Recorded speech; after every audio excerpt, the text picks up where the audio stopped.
नवी क्षितिजे नवी आव्हाने या विषयांतर्गत बुद्धिमत्तेचा संगणकीय प्रवास या संदर्भात आपल्याला सविस्तर मार्गदर्शन करणार आहेत आजच्या व्याख्यात्या माननीय प्राध्यापक डॉक्टर सौ प्रांजलीताई देशपांडे। मी त्यांना नम्र विनंती करते की त्यांनी आपले विचार मांडावे।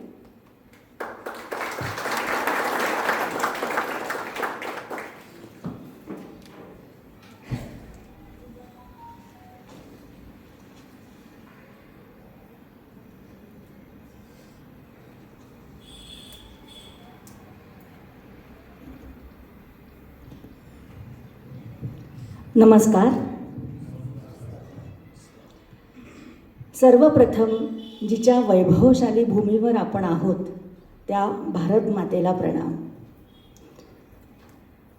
ज्यांच्यामुळे मी आज इथे उभी आहे व ज्यांनी माझ्यावर देशप्रेमाचे आणि भाषेचे संस्कार केले आहेत त्या माझ्या आईवडिलांना प्रणाम आणि गुरुजनांना प्रणाम।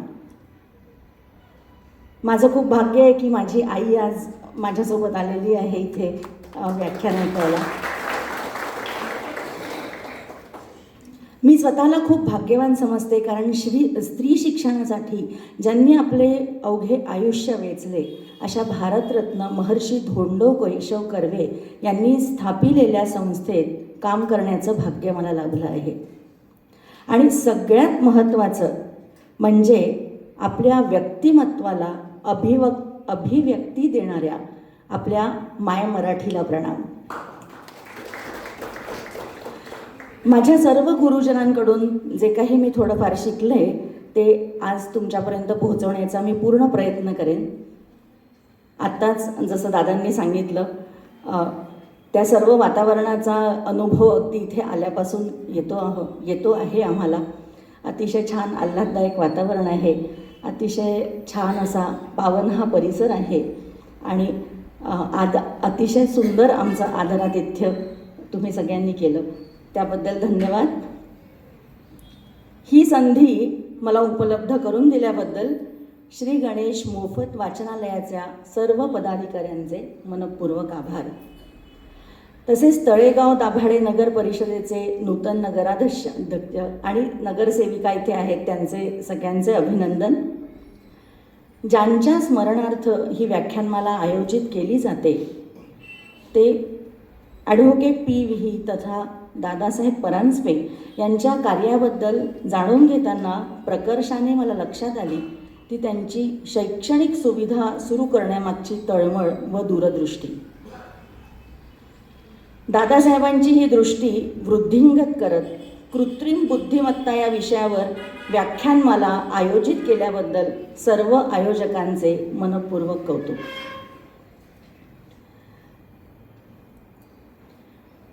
मी बरंच काही लिहून आणलेलं आहे पण आता मी तुमच्याशी संवाद साधणार आहे ते सगळं मी आता बाजूला ठेवते आणि मला थोडंसं तुमच्याकडून जाणून घ्यायचं आहे की किती जणांना कृत्रिम बुद्धिमत्ता या विषयाबद्दल माहिती आहे।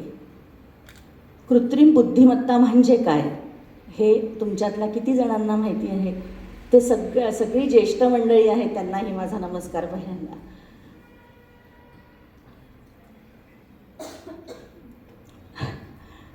ChatGPT आणि निरनिराळे ॲप्स तुम्ही फोनवर वापरता का? ChatGPT बद्दल तुम्हाला कल्पना आहे का? तर आज थोडी ओळख करून देण्याचा प्रयत्न करते मी की ChatGPT कसं काम करतं। मुळात हा जो प्रवास आहे बुद्धिमत्तेचा, जेव्हा या व्याख्यानाचं शीर्षक काय असावं असं दादांनी मला विचारलं तेव्हा मी त्यांना म्हटलं की चला आपण बुद्धिमत्तेचा संगणकीय प्रवास कसा आहे तो समजून घेण्याचा प्रयत्न करूया। तर सगळ्यात पहिल्यांदा बुद्धिमत्ता म्हणजे नेमकं काय? तर बुद्धिमत्ता म्हणजे वेगवेगळ्या माध्यमांद्वारे माहिती ग्रहण करण्याची क्षमता, ती ग्रहण केलेली माहिती साठवून ठेवण्याची क्षमता, तर्क मांडण्याची क्षमता आणि हे जे मांडलेले तर्क आहेत आणि साठवलेली माहिती आहे ती योग्य वेळी योग्य पद्धतीने मांडण्याची क्षमता. हे आपण साधारण म्हणू शकतो की बुद्धिमत्तेची ही व्याख्या आहे. तर माणूस हा कदाचित या पृथ्वीतलावरचा सगळ्यात हुशार प्राणी नसेल, बुद्धिमान प्राणी नसेल, पण त्याच्याकडे एक खूप अमूल्य देणगी आहे, ती म्हणजे संवादाची. तुम्हाला माहिती आहे का किती भाषा आहेत पूर्ण जगामध्ये ज्यांच्याद्वारे माणसं एकमेकांशी बोलत असतात? सुमारे 7,000 पेक्षा जास्त भाषांमध्ये हा संवाद सतत सुरू असतो. वेगवेगळ्या प्रकारचं साहित्य निर्माण होत असतं, ऑडिओ क्लिप्स निर्माण होत असतात, लेखन सुरू असतं. पण ह्या सगळ्यांचा आपलं जीवन सुखकर करून घेण्यामागे हा जो प्रयत्न आहे माणसाने, तो केला नसता तर नवलच. कारण की माणूस हा बुद्धिमान प्राणी आहेच आणि या संवादाचा त्याने अतिशय योग्य पद्धतीने उपयोग करून घेतला. तर पूर्ण हे जे संगणकाचं सगळं शास्त्र आहे ते फक्त 2 आकड्यांवर आहे, 0 आणि 1. आपण जे काही बोलतो ते संगणकाला फक्त आकड्यांद्वारे कळतं. आणि ही जी कृत्रिम बुद्धिमत्ता आहे, म्हणजे माणसानी संगणकाला आपल्याप्रमाणे वागण्याचं तंत्र, याला आपण कृत्रिम बुद्धिमत्ता म्हणू शकतो. तर हा पूर्ण डोलारा मूळ ज्या पायावर उभा आहे ते म्हणजे पहिला म्हणजे डेटा. जी माहिती जसा आपला मेंदू कार्यरत असतो की आपण निरनिराळ्या माध्यमांमधून माहिती गोळा करत असतो, ती साठवत असतो. तर हा जो डेटा आहे त्याला साठवायला आपली जशी मेमरी आहे तशी संगणकामध्ये मेमरी लागते. तर मेमरी हा शब्द अगदी परिचित आहे सगळ्यांना, कारण आपली मेमरी बरेचदा एक्झॉस्ट होते. अनेक आपण इतके फोटोज काढतो किंवा इतके व्हिडिओज येतात की मेमरी संपली. हे असं खूप आपल्याला नेहमीच ही अडचण असते. तर ही जी मेमरी आहे हा एक महत्त्वाचा पाया आहे. दुसरा म्हणजे हे जे प्रोसेसिंग आहे संगणकाद्वारे करण्याचं, म्हणजे आपला जो मेंदू आहे त्याच्यामध्ये अनेक पेशी आहेत आणि त्या पेशींना जोडून न्यूरॉन्स आपण ज्याला म्हणतो, ते सगळे एकमेकांना जोडून जे जाळं निर्माण होतं आणि हे जे तर्क मांडण्याची किंवा ही जी आपण बुद्धिमत्ता म्हणतो जी आपल्यामध्ये आहे मानवामध्ये, ती तशीच्या तशी संगणकामध्ये जर का आपल्याला उतरवायची असेल तर तशी सक्षम यंत्रणा आपल्याला लागते. हा एक खूप महत्त्वाचा भाग आहे त्यातला. आणि ही जी यंत्रणा आहे ती म्हणजे आहे आपल्या कम्प्युटरचं हार्डवेअर. तर पहिलं काय आहे की जेव्हा अगदी संगणक सुरू झालं तेव्हा तेवढ्या प्रोसेसिंग स्पीडची गरज नव्हती. जसा जसा डेटा वाढत गेला, जसं जसं तंत्रज्ञान प्रगत होत गेलं, तशी गरज निर्माण झाली ती अधिकाधिक वेगाने प्रोसेसिंग करण्याची. आणि मग असं झालं की 2000मध्ये वेगाने जेव्हा आपण एखाद्या गोष्टीचं प्रोसेसिंग करतो आहे तर ते कसं होईल, तर जास्तीत जास्त कंपोनंट्स त्याच्यात ती अजून सक्षम बनवण्याकडे माणसाचा कल होता, संशोधकांचा कल होता. म्हणजे जसं आपण ट्रान्झिस्टर्स, आपल्याला माहिती आहे ट्रान्झिस्टर्स, कॅपॅसिटर्स, हे जे इलेक्ट्रॉनिक सर्किट्समध्ये आहे, मायक्रो प्रोसेसर्स म्हणजे जे प्रोसेसिंग करतं आहे CPU, ते अधिकाधिक संख्येने वाढवून ती जी संगणन क्षमता आहे ती वाढवण्याकडे संशोधकांचा कल होता. पण त्याबरोबर निर्माण होत होती ती अतिरिक्त ऊर्जा. 2000 साली एक वेळ अशी आली की ही ऊर्जा इतकी वाढली, हीट डेसिपेशन. कारण की आपण जेव्हा तुम्ही मोबाईल वापरतो सगळेजण, तो गरम होतो. जसं आपण त्याच्यामध्ये जास्त कम्प्युटिंग करतो, मोबाईल गरम होतो. म्हणजे काय होतं आहे, त्याचं उत्सर्जन होत आहे, त्या ऊर्जेचं ती हीट निर्माण होते आहे. तर 2000 साली ही जी हीट आहे किंवा हे जे कंपोनंट्स आहेत त्यांची ती हीट इतकी वाढली की हीट वॉल असं त्याला संबोधण्यात आलं. ह्या हीट वॉलनंतर ह्या कंपोनंट्सची संख्या वाढवूनही कार्यक्षमता मात्र कमी व्हायला लागली. मग संशोधकांनी काय केलं की छोटे छोटे कंपोनंट्स वापरायचे. म्हणजे काय की अगदी एखादं एक जे काम आहे ते छोट्या एका मशीनला द्यायचं. दुसरं काम दुसऱ्या मशीनला जायचं, तिसरं काम तिसऱ्या मशीनला द्यायचं, पण हे सगळे एकत्र गुंफलेले असतील. ह्याला म्हणतात क्लस्टर कम्प्युटिंग. आणि IIT मद्रासनी एक खूप छान असा ह्या नोड्सचा असा बंध तयार केला आणि त्याला त्यांनी नाव दिलं स्नेहसमूहम. म्हणजे काय, तर प्रत्येकजण छोटाच आहे, पण आपापल्या परीने तो प्रोसेसिंग करतो आहे, त्या डेटाचं प्रोसेसिंग करतो आहे आणि मग शेवटी हे सगळे एकत्र येऊन एक मोठा रिझल्ट आपल्याला, एक मोठी ॲप्लिकेशन, मोठा टास्क तिथे आपण सॉल्व करू शकतो आहे. तुम्हाला कळतं आहे की तुम्ही थांबवू शकता, मला मध्ये कंटाळा आला तरी थांबवू शकता आणि काही प्रश्न आले असतील तरी थांबवू शकता. तर ह्याच्यामध्ये झालं काय, तर सिक्वेन्शियल प्रोसेसिंग म्हणजे काय, आता आपण एखादं वाक्य, आपण भाषेचं उदाहरण घेऊया. एखादं वाक्य आपण जर का प्रोसेस करायचं आहे आपल्याला आपल्या मेंदूद्वारे, मेंदूमध्ये त्याचं आकलन आपण भाषेचं करायचं आहे त्या वाक्याचं, तर आपला मेंदू कसं करतो, एकामागून एक आपण शब्द वाचत जातो आणि मग एकामागून एक त्याचा अर्थ लावत जातो. हे झालं सिक्वेन्शियल प्रोसेसिंग. हे मी थोडं सोपं करून सांगितलं, पण एकामागून एक म्हणजे पुढचा टास्क करायचा असेल तर मागचा पूर्ण झाला पाहिजे, ह्याला सिक्वेन्शियल प्रोसेसिंग असं म्हणतो. पण जेव्हा हे सगळे नोड्स वाढले, हे सगळे मशीन्स वाढले, तेव्हा काय झालं, तर एकत्र ते एकच काम करायला लागले. एकच काम म्हणजे काय, एकाच कामाला वेगवेगळ्या मॉड्यूल्समध्ये डिव्हाइड केलं, आपण त्याचं विभाजन केलं आणि प्रत्येक नोडला एक काम दिलं. ते सगळे एकत्र काम करत आहेत आणि मग शेवटी एक मोठा रिझल्ट आपल्याला मिळतो आहे. तर ह्याला पॅरलल प्रोसेसिंग असं म्हणायचं. हे पॅरलल प्रोसेसिंग का गरजेचं आहे, कारण आपल्याला अगदी जेव्हा काही सेकंदांमध्ये काही रिझल्ट्स हवे आहेत, जे ताई वैद्यकीय क्षेत्रात आहेत तर त्या समजू शकतात की जर का AIचा वापर किंवा संगणकाचा वापर कुठल्या रोगाच्या निदानासाठी किंवा अगदी मेडिकल इमेजिंगसारख्या विषयांमध्ये करायचा झाला तर अगदी प्रत्येक सेकंदाला महत्त्व आहे. तसंच वेदर फोरकास्टिंग, हवामान विभागात जर का ह्या सिस्टीम्स वापरायच्या झाल्या तर प्रत्येक सेकंदाला, सेकंदही नाही, सेकंदाचा त्यातलाही एक छोटा भाग, त्यालासुद्धा महत्त्व आहे. मग हे पॅरलल प्रोसेसिंगच्याद्वारे हे साध्य झालं. तर अशा प्रकारे आत्ता हे जे आपण वापरतो सगळं, ChatGPT वापरतो, त्यानंतर वेगवेगळे टूल्स वापरतो, ते सगळे ह्या सगळ्या डोलाऱ्यावर उभे आहेत. हे खूप गरजेचं आहे.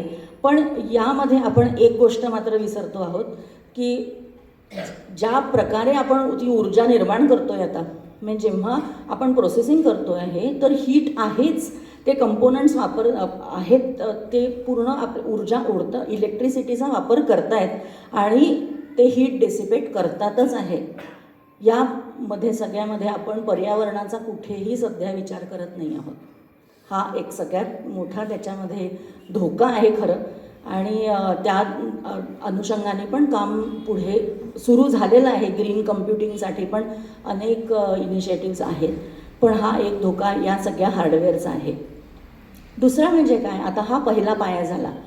दुसरा म्हणजे डेटा. आता डेटा जेव्हा आपण म्हणतो तेव्हा याचं अगदी एक उदाहरण द्यायचं झालं तर आपण इथे येतो आणि स्विच सुरू करतो, पंखा लागतो, लाईट लागतो, आपण अजिबात ह्याच्याबद्दल विचार करत नाही की ही वीज कुठून येते आहे. हा पंखा म्हणजे ही सगळी वीज या सगळ्या उपकरणांमध्ये कुठून येते आहे याचा आपण अजिबात विचार करत नाही, कारण की आपल्याला त्या आहेत सुविधा, आपण येतो आणि लावतो. तर ह्या अनुषंगाने डेटा ग्रीड हा एक अशी संकल्पना असते जिथे खूप मोठे मोठे डेटा सेंटर्स जे आहेत देशात आणि विदेशांमध्ये पण, तर तिथे सगळा डेटा साठवला जातो आणि मग जसं आपल्याला आपलं इलेक्ट्रिक पॉवर स्टेशन असतं किंवा पाण्याच्या टाक्या असतात, तिथून आपल्या नळाला पाणी येतं, आपण नळ सोडतो, पाणी घेतो, ते कुठून येतं आहे हे आपल्याला माहिती नसतं. त्या पद्धतीनेच अतिशय भव्य असे डेटा सेंटर्स उभारले जातात आणि त्या डेटा सेंटर्समधून हा सगळा डेटा आपल्याला मिळतो. आपण बसतो आपल्या घरी, तुमच्याकडे लॅपटॉप असेल किंवा डेस्कटॉप असेल किंवा तुमचा मोबाईल आहे, तुम्ही सर्च करता आणि तुम्हाला डेटा मिळतो. तो डेटाच आहे ना. तुम्ही काहीतरी माहिती विचारता, गुगल तर सगळेजण वापरत असतील, वापरता का? तर गुगलमध्ये आपण जेव्हा एखादी क्वेरी लिहितो, म्हणजे एखादा प्रश्न टाकतो, आणि तर तो प्रश्न प्रोसेस कसा होतो, तर मागे ही सगळी यंत्रणा आहे की त्या भाषेचं ॲनालिसिस होतं आणि मग तो डेटा जो आहे तो शोधला जातो आणि मग तो डेटा तुम्हाला पुरवला जातो. तुम्हाला अजिबात त्याच्यामागे कष्ट करावे लागत नाही की आता मी हा कुठे शोधू, मग इथे या रॅकमध्ये असेल का, असं आपण काही करत नाही. तर हे आत्ताचं जे युग आहे हे या बिग डेटाचं युग आहे आणि हा बिग डेटा ठेवायला असे खूप मोठे मोठे डेटा सेंटर्स आणि त्याची संकल्पना ह्या इलेक्ट्रिक ग्रीडनुसार आहे. तर ह्याला ग्रीड म्हणतात. मग हे ग्रीड कम्प्युटिंग हा एक आहे. त्याच्यामध्ये कम्प्युटेशनल ग्रीड आणि डेटा ग्रीड असे 2 प्रकार असतात. तर हा डेटा असा पूर्ण सेव्ह केला जातो. हे झालं दुसरं. आता तिसरं महत्त्वाचं म्हणजे काय, आपल्याकडे सगळी सामग्री आहे, पण मनुष्याचा स्वभाव काय आहे, बरोबर तर्क मांडणे. म्हणजे आज मला जर का खोकला आहे, उद्या खोकला आहे, आता मला जास्त ताप आला आहे, तर कदाचित मला फ्लू असू शकतो या प्रकारचा. हा तर्क आहे. तर हा जो तर्क आहे, हे जे विविध प्रकारचे तर्क आहेत ते मांडण्याची क्षमता आपल्याला या संगणकाला द्यावी लागते आणि ती ह्या सगळ्या कृत्रिम बुद्धिमत्तेचा गाभा आहे. आता बघा, भाषाच, आता आपण जर का विचार केला की आपण भाषा कशी शिकतो, तर लहान मूल असतं अगदी, तर लहान मूल सुरुवातीला फक्तच ऐकत असतं आणि मग अचानक 1.5-2 वर्षाचं झाल्यावर अचानक बोलायला लागतं, सगळं बोलायला लागतं. तेव्हा आपण त्याला नाही शिकवत वाक्य, तेव्हा ते अगदी छान अस्खलितपणे बोलायला लागतं. हे कसं होतं बरं? पहिल्यांदा हे पण तुम्ही असं बघितलं का की त्यालासुद्धा आपण तर्कशुद्धपणा कसा शिकवतो, तर गॅस जवळ गेलं, तर गॅस जवळ गेलं लहान मूल, त्याला आपण काय म्हणतो, ते हाय हात नको लावू, तुझा हात भाजेल.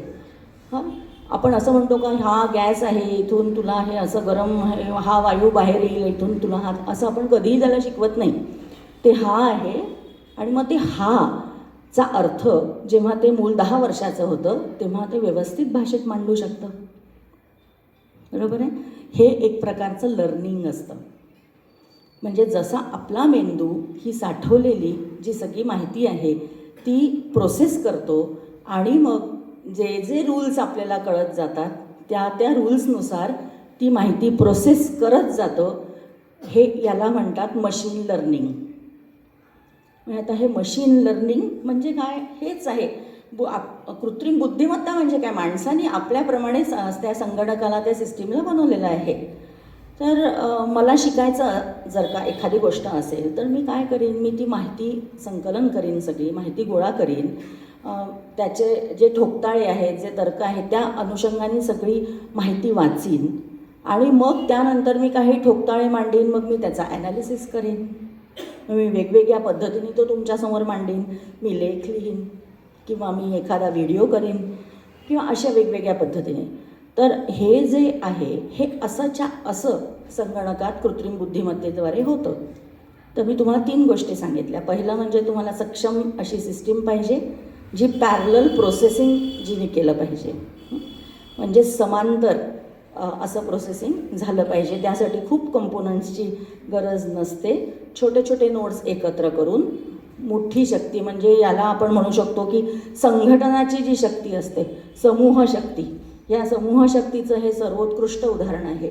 बरं, आता ह्याच्यात असं असतं की एखादा त्याच्यातला कंपोनंट फेल झाला, नोड फेल झाला, तर त्याचं काम बाकी सगळे विभागून घेतात आणि ती सिस्टीम मात्र फेल होऊ देत नाही. म्हणजे आपल्याला जो चेहरा पुढे येतो तो अतिशय उत्कृष्ट अशी ॲप्लिकेशन असते, मागे काही बिघाड झाला आपल्याला कळतही नाही. दुसरं म्हणजे ही अतिप्रचंड प्रमाणात निर्माण होणारी माहिती, 7,000 भाषा आणि इतका सगळ्यांचा ऑनलाईन प्रेझेन्स, या सगळ्यातून किती लोक काय काय साहित्य निर्माण करत असतात रोज. ही सगळी माहिती साठवण्यासाठी जी यंत्रणा पाहिजे तो म्हणजे दुसरा पाया.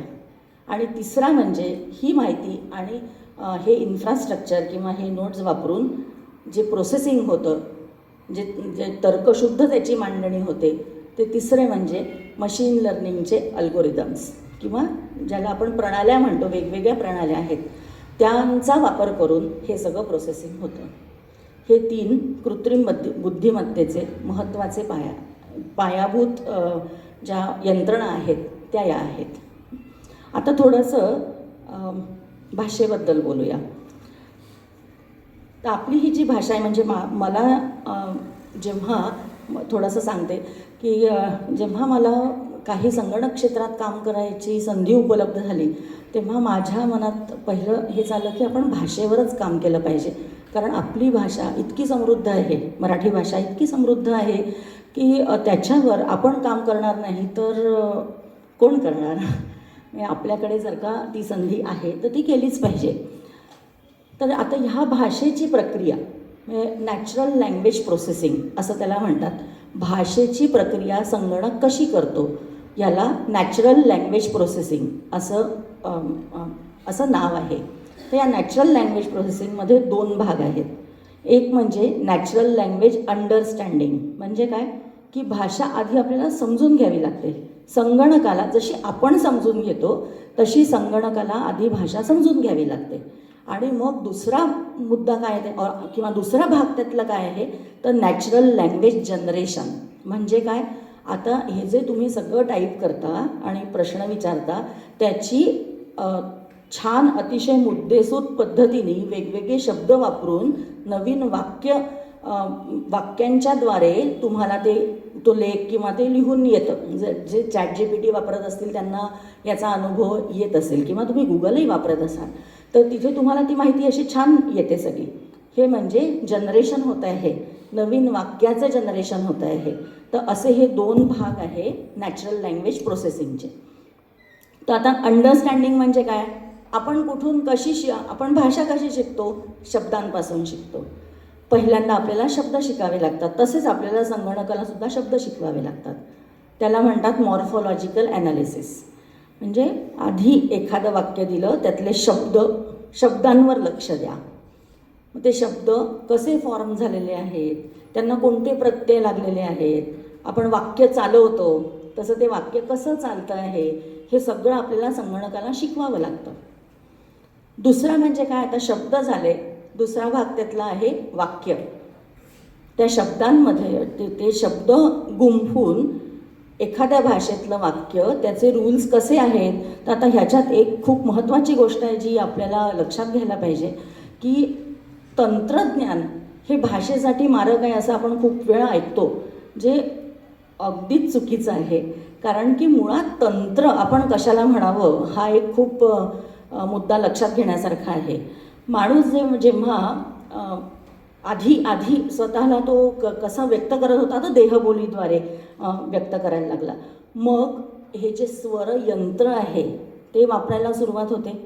हुंकार देतात मुलं, छोटी बाळं, आणि यंत्र वापरतात. आता यंत्र आलं म्हणजे तंत्र आलंच. तर मुळात हे तंत्रच आहे, हे तंत्रज्ञानच आहे. आपल्या शरीरातून जे आवाज किंवा आपल्या घशातून वेगवेगळे जे अवयव आहेत तिथून आवाज बाहेर येतो, हे तंत्रज्ञानच आहे. तर भाषा आणि मग काय निर्माण झालं, वर्णलिपी आहे. वर्णलिपी आहे आणि इतकी मराठी भाषा तरी किंवा सगळ्याच भाषा ह्या इतक्या शास्त्रशुद्ध आहेत आणि इतक्या गणिताशी लगडलेल्या आहेत की त्याच्यातून भाषेतून गणित हे तुम्हाला वेगळं करताच येत नाही. भाषेचं हे एक तंत्र आहे आणि ते तंत्र विकसित यंत्राद्वारे होतं. तर आता आपलीच भाषा घ्या. एखादं वाक्य तुम्ही म्हटलं तर त्या वाक्यामध्ये कर्म, कर्ता, क्रियापद कुठे असावं याचे इतके व्यवस्थित रूल्स आहेत आणि त्याबाहेर आपण जाऊ शकत नाही. हे गणित आहे, हे भाषेतलं गणित आहे. ह्यालाच तंत्रज्ञान म्हणायचं आहे. फक्त ते तंत्रज्ञान आपल्याला मशीनच्याद्वारे किंवा कम्प्युटरच्याद्वारे आपल्याला ते मांडायचं आहे. तर मी सांगत होते की शब्द झाल्यानंतर मग वाक्यावर भर दिला जातो की हे वाक्य कसं या भाषेमधलं तयार होतं आहे. मग वाक्य झाल्यानंतर आता काही शब्द असेही असतात ज्यांचे वेगवेगळे अर्थ वेगळे वेगळे अर्थ असतात. म्हणजे आता मी जर का तुम्हाला एखादं वाक्य सांगितलं की विकासने विकास घडवून आणला, असं जर का वाक्य सांगितलं तर ह्याच्यामध्ये आपल्याला खूप सहजपणे कळतं की पहिला विकास हा मुलगा आहे आणि दुसरा विकास ही कृती आहे. पण संगणकाला हे नाही कळत, आपण सांगितल्याशिवाय त्याला काहीच कळत नाही. त्यामुळे हे आपल्या भाषांमध्ये ज्या अतिशय समृद्ध शब्दसंपदा असलेल्या आहेत, हे अत्यंत कठीण काम आहे की आपल्याप्रमाणे आपली भाषा संगणकाला शिकवणं. आपली म्हणजे मी मराठी म्हणते आहे. आत्तापर्यंत जे सगळं काम झालेलं आहे ते इंग्रजी भाषेवर झालेलं आहे. जी कोणती मॉडेल्स आहेत सगळी ती सगळी इंग्रजी भाषेवर आहे. त्यामुळे तुम्ही कधी गुगल ट्रान्सलेट वापरलं असेल तर ते ट्रान्सलेट करताना तुम्ही जर का ट्रान्सलेशन करण्याचा प्रयत्न केला तर कशा गमती जमती होतात ते आपण सगळे अनुभवतो. व्याकरणदृष्ट्या अतिशय काही वाक्य चुकीची त्याच्यात येतात. कारण काय आहे की ही जी सगळी मॉडेल्स आहेत ती इंग्रजी भाषेसाठी आहे. आपला प्रयत्न काय असला पाहिजे की आपल्या भाषेला तंत्रज्ञानाच्या अनुकूल करण्यापेक्षा तंत्रज्ञानाला भाषेच्या अनुकूल केलं गेलं पाहिजे. ही खूप मोठी गरज आहे आणि आता सध्या ह्या दृष्टीने प्रयत्न होणं खूप गरजेचं आहे. जपानसारख्या देशांनी हे केलेलं आहे. त्यांनी आपल्या भाषेनुसार तंत्रज्ञानाला विकसित केलं. पण अजून आपण त्या मानसिक गुलामगिरीतून कदाचित अजून आपण बाहेर पडलेलो नाही आहोत. त्यामुळे खूप दुर्दैवाची गोष्ट आहे. जेव्हा आम्ही संशोधन केलं तेव्हा मला लक्षात येतं की अतिशय कमी संशोधन आपल्या भाषांवर, भारतीय भाषांवर झालं आहे. आणि माझा विषय मराठी असल्यामुळे मी मराठीवर बघितलं की जागतिक पातळीवर किती लोकांनी काय काय काम केलं आहे ना, ते अत्यंत कमी काम झालेलं आहे. त्यामुळे नवीन पिढी इथे तरुण काही दिसत आहेत, त्यांनी अवश्य याचा विचार करायला हवा. पण हे कसं करायचं मग? बरं, आधी ही प्रक्रिया पूर्ण करू आपण की एखादं वाक्य आहे ते वाक्य समजलं आणि मग त्यातले हे जे शब्द आहेत ते कळलं. आता पुढची गंमत येते की कशी भाषा प्रोसेस होते बघा. की मी जर का एक वाक्य म्हटलं की माझं नाव प्रांजली आहे, फुल स्टॉप, आपण असं लिहितो, पूर्णविराम. मी कमिन्स कॉलेजमध्ये शिकवते, फुल स्टॉप, बरोबर. आता माझ्या बुद्धिमत्ता किंवा निसर्गदत्त जी बुद्धिमत्ता आपल्याला आहे आणि आपल्याला जे शिक्षण मिळालं आहे त्यावरून आपल्याला समजायला अजिबात अवघड जात नाही की मी म्हणजे प्रांजली आहे. मी प्रांजली देशपांडे आहे, पूर्णविराम. मी कमिन्स कॉलेजमध्ये शिकवते, पूर्णविराम. तर दुसऱ्या वाक्यात मी कमिन्स कॉलेजमध्ये शिकवते एवढंच ते वाक्य आहे. पण आपल्याला पटकन कळतं की मी ही दुसऱ्या वाक्यातली मी म्हणजे प्रांजली आहे. पण हे संगणकाला कळत नाही. हे पण त्याला शिकवावं लागतं की ह्या दोन वाक्यांमध्ये कसा संबंध लावायचा आहे. ह्या अंडरस्टँडिंगमधली हा पुढचा टप्पा असतो की कसं हा संबंध लावायचा. ह्याच्यावरही आपल्या भारतीय भाषांमध्ये मुळीच काम झालेलं नाही. पुढचं म्हणजे काय, आता अजून एक भाषेतली गंमत. आपली भाषा इतकी छान आहे आणि आपण त्याचा इतका मुक्त हस्ताने छान वापर करतो. तर जेवायला बसलो आहोत आपण, तर आपण म्हणतो ते मीठ बघू जरा, चमचा बघू जरा तो, असं म्हणतो आपण. म्हणजे मला काय म्हणायचं आहे, बघू दाखव असं म्हणायचं आहे का? नाही ना. की म्हणजे मला असं म्हणायचं आहे, मला ते मीठ दे जरा, मीठ दे, चमचा दे. हे संगणकाला कळत नाही. त्याच्यामुळे हा जो अंडरस्टँडिंग पार्ट आहे, भाग आहे, त्यातला हा पुढचा टप्पा आहे की काय नक्की सांगायचं आहे हे संगणकाला कळतच नाही ना. कारण की आपण जे शिकवतो हेच नियम त्याला कळत आहेत. बरं, आपण जे शिकवू म्हणजे काय, तर आपली भाषा ही इतकी ॲम्बिग्युअस आहे. म्हणजे काय म्हणता येईल, तर ॲम्बिग्युअसला मला मराठीत शब्द अगदी सहज आत्ता आठवत नाही आहे. पण ॲम्बिग्युअस म्हणजे काय की त्याच्यामध्ये खूप गमती जमती. आता ह्याच्यातही ही जशी ॲम्बिग्युटी आहे. किंवा अजून एक मी तुम्हाला एक सांगते, पूजाने पूजा केली फूल आहे, हिंदी भाषेमध्ये म्हटलं तर ह्याला म्हणतात ॲम्बिग्युटी. की कसं कळणार की पहिली पूजा मुलगी आहे, दुसरी पूजा ही क्रिया आहे, किंवा विकासने विकास घडवला. तर ही जी ॲम्बिग्युटी आहे ही भाषेच्या प्रत्येक टप्प्यावर ती समजून घेताना संगणकाला याचा अनुभव येतो आणि तो आपल्याला शिकवावं लागतं संगणकाला. तर हे सगळं झालं नॅचरल लँग्वेज अंडरस्टँडिंग. हेच अजून पूर्ण व्हायचं आहे, ह्याच्यावरच अजून पूर्ण संशोधन व्हायचं आहे. इंग्रजीमध्ये बरंच झालेलं आहे, पण मराठीमध्ये अजून झालेलं नाही. त्यामुळे आता पुढच्या काळाची गरज काय आहे की भाषा अभ्यासकांनी आणि तंत्रज्ञांनी एकत्र येऊन सक्षम अशा सिस्टीम्स तयार करणं खूप गरजेचं आहे.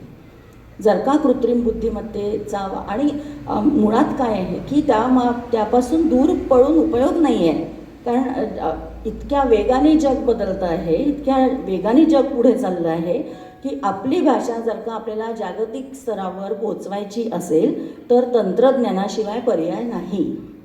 त्याचा आधार आपण घेतलाच पाहिजे. त्यामुळे त्याला नावं ठेवून त्याचा वापर न करून तुम्ही फक्त काय होईल की तुम्ही काळाच्या मागे राहाल, बाकी काहीही होणार नाही. आणि असं आता अजून एक गंमत, बरेच आपण याच्यामध्ये थोडासा आपला संकुचित स्वभाव असतो की आपलाच पूर्ण ही सगळी ग्रंथसंपदा आहे किंवा ही कशी द्यायची, ही का द्यायची, किंवा हे सगळं आपण का करायचं अपलोड. आता बघा, तुम्ही जर का ChatGPTचा वापर करत असाल तर तिथे तुम्हाला लिहून येतं की तुम्ही जो काही डेटा तिथे द्याल तो आम्ही ट्रेनिंगसाठी वापरू. तर हे ट्रेनिंग म्हणजे काय, मला असं वाटतं तुम्हाला आता कळलं असेल थोडंसं की ट्रेनिंग म्हणजे काय, की ते रूल्स देतो आहे आपण, ती भाषा देतो आहे आणि तिथे मशीन लर्निंग मागे सतत ते शिक्षण सुरू आहे त्या संगणकाचं. तर ह्याच्यामध्ये एक मुद्दा काय आहे की आपण जर का संकुचितपणा ठेवला आपलं साहित्य, आता ह्याच्यामध्ये दुमत असू शकतं, पण मी माझा विचार सांगते. आपण आपल्या मुलांना अतिशय छान संस्कार देतो घरी, आपण त्यांना मुळीच शिव्या वगैरे शिकवत नाही, पण तरी ते जेव्हा शाळेत जातात तेव्हा ते कुठून तरी शिव्या शिकतात. म्हणजे आपण त्यांना नाहीच म्हणत किंवा आपण त्यांना नंतर परत शिकवतोच की हे योग्य नाही बाळा तुझं, असं हे शब्द काही बोलण्यासारखे नाहीत, पण तरी ते शिकतात. मग हे जे संस्कार आहेत जे आपण त्यांना देतो आहे, हेच संस्कार आपल्याला मशीनलाही देणं गरजेचं आहे, हे संगणकाला देणं गरजेचं आहे. त्याला जाणीव करून देणं गरजेचं आहे की हे तुला करायचं नाही आहे. याचा उपयोग जेव्हा तुम्ही कुठली सिस्टीम वापरताय तेव्हा हा एक खूप महत्त्वाचा अजून याच्यात मुद्दा येतो की इथिकली ती कशी वापरायची. नैतिकदृष्ट्या तुम्ही कोणतं बंधन तुमच्यावर घातलं पाहिजे एखादी सिस्टीम वापरताना. तर पुढे आता जाते मी. तुम्हाला कंटाळा आला असेल तर सांगा. मी प्राध्यापिका असल्यामुळे मला इथे उभं राहिलं तर 1 तास तर मी हलतच नाही. कंटाळा आल्यावर सांगा, मी थांबते, बाकी सगळं पुढे बोलू.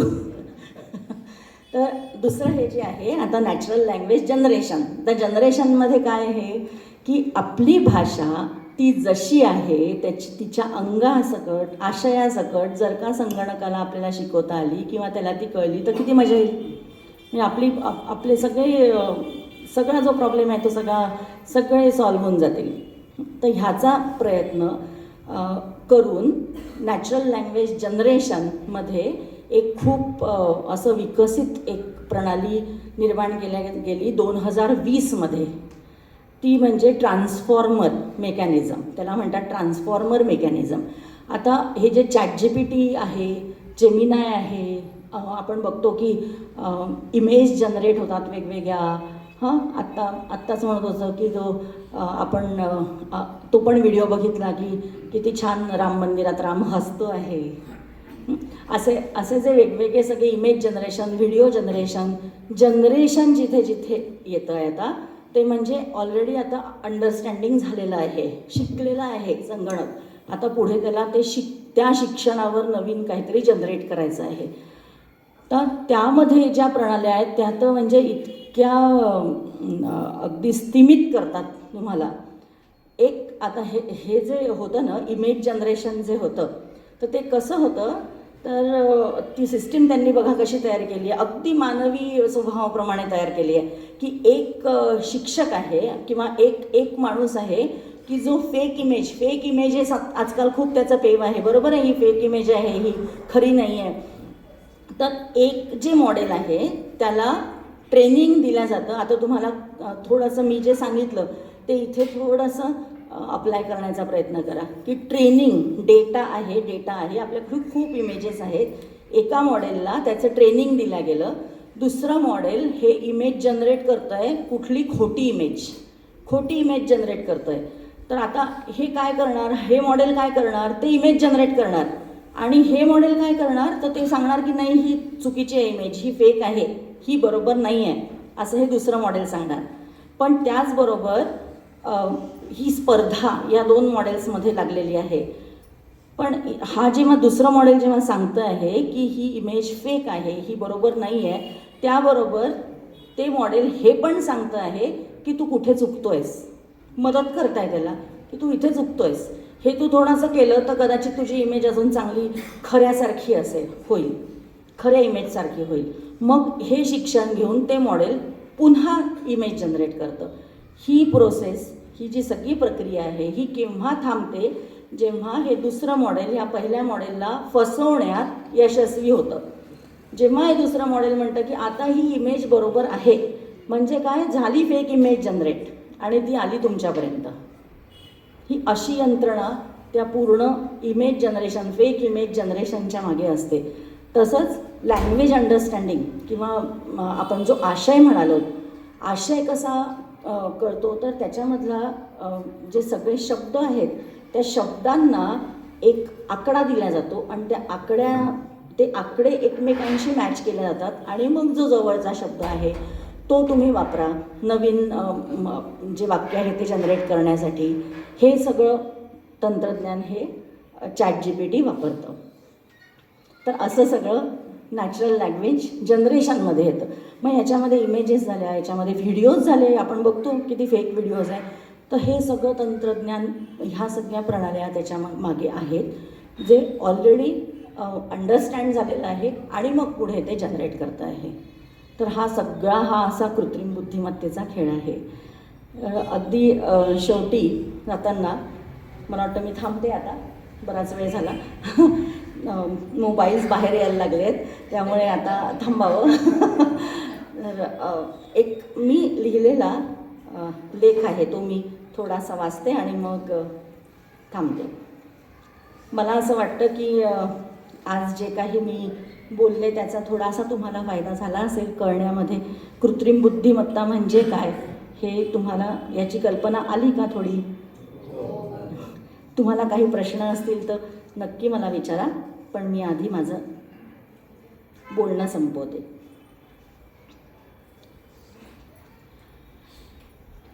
मी कम्प्युटर इंजिनिअरिंगची प्राध्यापिका असल्यामुळे अनेक विषय अभ्यासले जातात. त्यात माझा आवडता विषय आहे आर्टिफिशियल इंटेलिजन्स.